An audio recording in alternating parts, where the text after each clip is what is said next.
ಆ ಇಂಜಿನಿಯರು 10 ತಿಂಗಳಿಂದ ಇದ್ದಾನೆ ಇಲ್ಲಿ.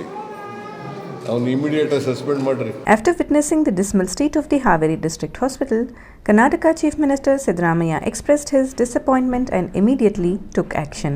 He contacted T.K. Anil Kumar, the Additional Chief Secretary in the Health Department, and instructed him to suspend the Assistant Executive Engineer Manjunath.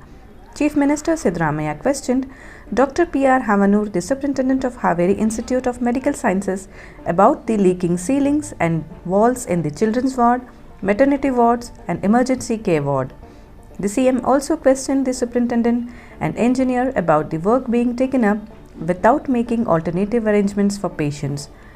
The CM directed the executive engineer to solve the problem within 10 days and blacklist the contractor of the Haveri district hospital. Siddaramaiah engaged with patients and attendees during his visit to the hospital. Health secretary. Contractor ಕೆಲಸ ಮಾಡಿ ಅರ್ಧಂಬರ್ಧ ಓಡೋದು ಬಿಟ್ಟು ಹೋಗ್ಬಿಟ್ಟು ಅಂತಾರೆ. ಇವ್ರಿಗಿಂತ contractor ಮೇಲೆ ಕ್ರಮ ಅಲ್ಲ, ಆದ್ರೆ ಅವ್ನು ಕೇಳಿದ್ರೆ ಸರ್, ಇವರು ಡಾಕ್ಟರ್ಗಳು ಭಾಳ ಸಲ ಹೇಳ್ಯಾರ ಸರ್, ಡಾಕ್ಟರ್ಗಳು ಕೇಳಲಿಲ್ಲ ಅಂದರೆ ಬ್ಯಾಕ್ ಲಿಸ್ಟ್ನಾಗ ಹಾಕ್ಬೇಕು ಸರ್. ಅವನಿಗೆ ಇವತ್ತಿನ ತನಕ ಅವ್ನು ನೋಡೇ ಇಲ್ಲ ಸರ್. ನಾವು ಎಷ್ಟು ದಿವಸ ಆದರೂ ಕೂಡ ಆ ಕೆಲಸನ ಮಾಡೋಕ್ಕೆ ಬಂದಿಲ್ಲ ಸರ್. ಅವ್ನು ಕಾಂಟ್ರಾಕ್ಟರ್, ಆ ಪ್ರಾಬ್ಲಮ್ ಸರ್. ಇವ್ರು ಹೇಳಿದ್ರು ಅವ್ನು ಬಂದೇ ಇಲ್ಲ ಸರ್.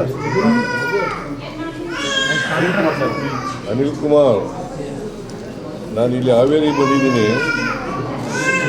ಇಲ್ಲಿ ಇಂಜಿನಿಯರಿಂಗ್ ವಿಭಾಗ ಇದೆಯಲ್ಲ, 2-3 ವಾರ್ಡ್ಗಳು ನೋಡಿದೆ ನೀರು ಸೋರ್ತಾ ಇದೆ. ಆ ಇಂಜಿನಿಯರು 10 ತಿಂಗಳಿಂದ ಇದ್ದಾನೆ ಇಲ್ಲಿ. ಅವನು ಇಮಿಡಿಯೇಟ್ ಸಸ್ಪೆಂಡ್ ಮಾಡ್ರಿ. ಮಂಜುನಾಥ್ ಅಂತ ಹೆಸರು.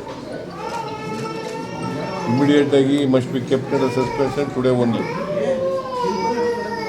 ಓಕೆ.